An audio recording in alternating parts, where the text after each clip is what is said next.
ഞാനൊരു ചെറിയ ചിന്ത നിങ്ങളുമായിട്ട് പങ്കുവയ്ക്കാൻ വന്നതാണ് കേട്ടോ.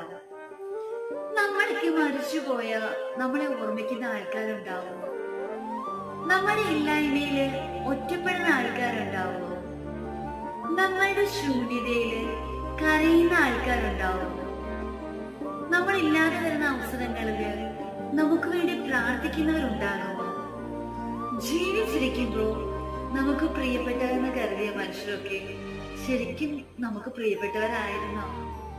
നമുക്ക് പ്രിയപ്പെട്ടവരാണെങ്കിൽ അവർക്ക് നമ്മൾ ശരിക്കും പ്രിയപ്പെട്ടവരായിരുന്നോ?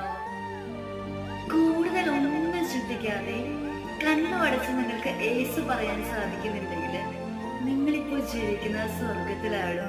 നമ്മളെ സ്നേഹിക്കുന്ന, നാം സ്നേഹിക്കുന്ന മനുഷ്യരുടെ കൂടെ നമുക്ക് ഇഷ്ടമുള്ള ഇടങ്ങളിൽ ജീവിക്കുന്നതല്ലേ